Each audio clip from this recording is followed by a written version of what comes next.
Well, hey YouTube, it's Elvis Ammo here. Hey, today I'm going to do a 5-year and over 5-year review on my Holosun red dot, like that. And that's for the AK, and this one is for my AR. The Holosun red dot. Now, where have y'all been? It's me, Elvis Ammo. Hey, you guys, good to see you again. This is the kind of information that I really love, and I just thought I would do a video. And I've had people ask me about the Holosun as they've seen me shooting it and all of this kind of thing, and I just thought I would do a video and just let you know that now I have about 3 of these, and I know other people that have them as well. So I've had nothing but a good rapport, you know, with the Holosun. This is really their cheapie of the Holosuns, because I'm kind of cheap like that. Now I'll put a link in the description just so that you can check this out if you'd like, for the Holosun red dot. But they have all kinds of varieties. These are primary arms and Holosun. I believe they're the same company, or in this case they're at least affiliated. As far as I know, they're the same exact company. Primary Arms designs these things just like a lot of many companies do, and then they have someone make them. Anyway, I don't know. I don't know the full situation on Holosun and Primary Arms, except for you can find these on Primary Arms.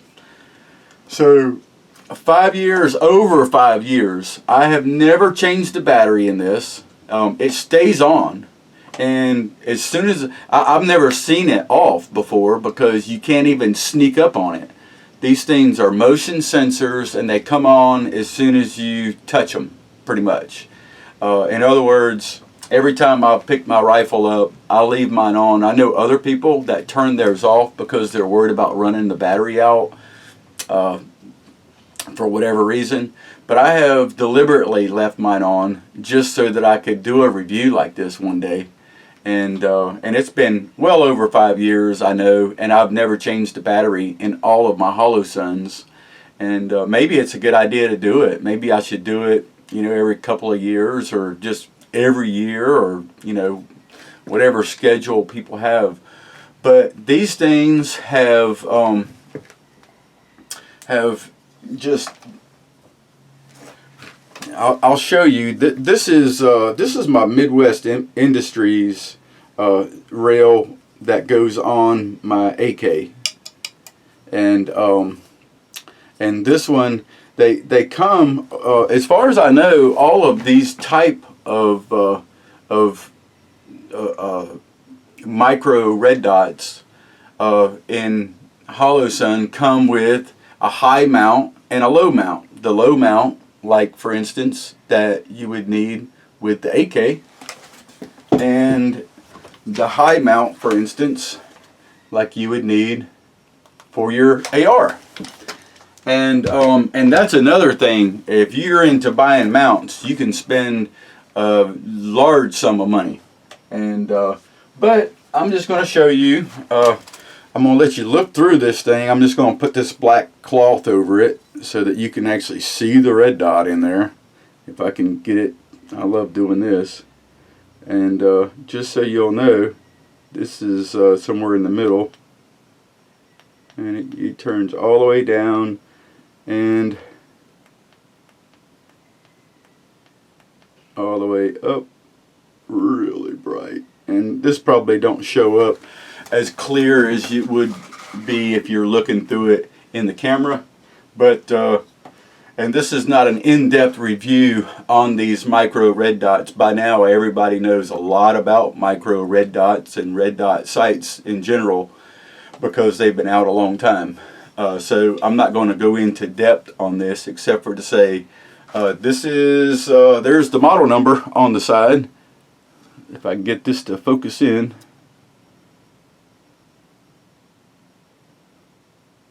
(403) HS 403A it says there.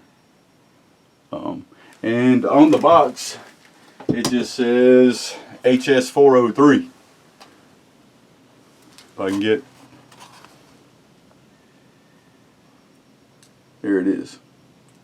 So that's the box, and inside the box,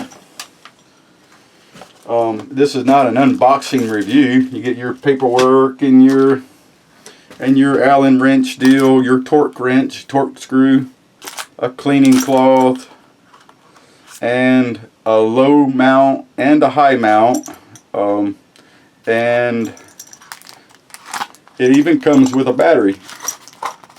And I didn't use the battery that it comes with. It still has the little sticker on it, just because I wanted to put a name brand battery in there to suit myself. So I did that. And I didn't probably even need to buy a pack of extra batteries, because these things are, it's been over 5 years. Honestly, guys, this thing just stays on my rifle. I use it a lot, okay? I sling this rifle, okay? And just to let you know about the customer service, I've dealt with them once since I've had these.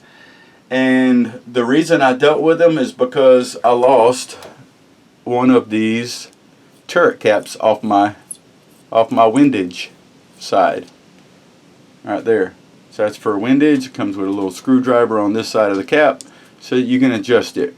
Right is up, or to the, counterclockwise is right and up, depending on whether you're dealing with this windage or the elevation, just like most turrets are. And anyway, I probably didn't check it over time, and it came off of there. But you know, when I'm shooting with my rifle, you know, I do wear the sling, and I do throw it on my back a lot while I'm running and gunning kind of stuff. And it also, for the AR, you have to have a high mount, all right, and it comes with it. That's just wonderful. And you know, this thing gets a lot of wear and tear, you know, slinging back and forth and that kind of thing. And I'm not near as careful as some people are with their rifles. You can see, you know, some of the wear right here on my little homemade sling attachment. You can just see the wear, you know, around this area where it gets a lot of use. That's one way you can tell somebody slings a rifle and uses it a lot. But speaking of slings and homemade, now this is a little trick. This is really a thing. This is a 550 cord, and this 550 cord is double looped, tied, and burned so the knot won't come loose. And my sling clip is in there, so it swivels and everything else. Because I'm a little bit of a cheapie, and I don't always find what I'm looking for sling mounts and that kind of thing. And speaking of sling mounts, I had a guy, an Amazon seller, want me to show you this this sling mount that I have here. Now the funny thing is, after looking around, this is a KeyMod Sling Mount, alright, and it's called a wedge. And one of the things that perked my interest was that M-Lock makes all of these, you know, mounts, just like you see with this light that I have here. I have an M-Lock Picatinny 2-inch or 1.5-inch so mount right here, and it's an M-Lock. Well, M-Lock got its name from Magpul M-Lock Magpul. So one of the things that had happened is we've had KeyMod had come out, and then Magpul started making their own locking system for our 4 rails and that kind of thing, and it's become more popular because a lot more of them are out there. Now a lot of people get frustrated with the M-lock versus the KeyMod because the M-lock is a little finicky, and I have some tricks, and so do many of you, to make that happen real easy. But I'm not going to get into that. The KeyMod system is one that a lot of people like because it's just real easy, you know, to set up. But one of the reasons why the M-lock is so popular because the military, the U.S. military, has adopted it as their kind of go-to instead of KeyMod, because they say that the KeyMod can slide back and unlock from the KeyMod.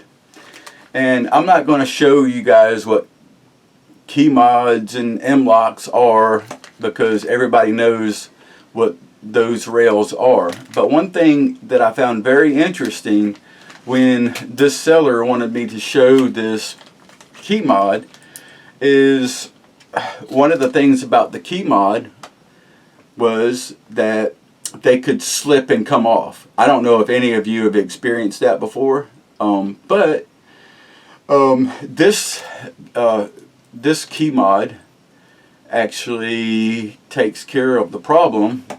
It's called the Wedge, and that was the one thing that I found interesting. And it comes with, you know, all the things that you would expect, like your little Torx head, Allen key, and your hardware to lock it down. And this is the KeyMod QD complete assembly. Okay, so you take your QD off, sling mount, and one of the things I would say is one of the things that you don't want to come off, that it's under a tremendous amount of pressure, is your sling. When you're throwing that rifle around, it takes a lot of pressure, you know. So this is kind of cool because it solves some issues, and I like when somebody solves an issue. This is called the Wedge. So you have your typical mounting hardware here. You put your screws and your back plate on, and it screws right in, and then you just lock it onto your KeyMod and tighten it up, and you're done. Well, which is quite different from the M-lock, where it just has like washers on the back side, and that's what it screws into to hold it. But where the problem came was these could slide and unlock out of the little keyhole. Alright, well, this actually solved the problem right here. Now you can see it in that light. You see this little piece right here, this piece that's protruding out right there. Oh, there it is, that little protrusion. Well, it goes into the next key next to this hole here where it would lock in place. So that prevents it completely from sliding this way or this way and unlocking from the KeyMod handrail. And it also is a complete assembly. So this is just your normal QD mount that sticks in any quick disconnect hole that we have on all of our rifles and hardware. Alright, with a sling mount right here attached to it. And it's the quality of it, in my opinion, is I'll be honest, I can't imagine me breaking this at all. I just say that much. But have I seen something that looks better from other companies? Maybe. But honestly, I'm just going to let you look at it for yourself. There's it's got a really nice, very positive spring in it. This is not going to accidentally come loose. Alright. So there's your KeyMod right there. And I'll show you the package. It says it is I'm just gonna let you look at it. You can let me put some shade over here. Maybe there it is. And it's the Wedge, and I haven't seen anything like this anywhere on KeyMod. I'm gonna into focus. So anyway, guys, this was just something that I had to show you. I thought it was very interesting. Nobody else has done it, and it actually solves a problem that our military found was maybe a downside to the KeyMod, and we like the KeyMod because it goes on so much easier. But the funny thing is, I never got into the KeyMod. The M-Lock is way more popular in the United States, but many of us, and I have played with many of the KeyMods, many of us have KeyMods, and we still buy KeyMods. You can still buy KeyMods, and this hardware like this for a sling, something that is under a lot of stress, that's probably what I would use. Or I would do my fancy dancy little 550 cord and clip it on there. I love that method a lot, and it's much as it has been slung around. Anybody, all you guys can say anything you want. You say, oh, it's gonna break. Say anything you want. It hasn't broke in a long time. So there you go. So you know, living through it is a little better than all the information that I can get from anybody. Anyway, YouTube. Good to see you guys again. I actually have a backpack I want to do a comparison of, like my standard backpack to another backpack that costs a lot less, and I'm going to do that real quick in the next video. YouTube, good to see you guys again. Hope to hear from you in the comment section. Missed you, and I'll see you guys in the next video.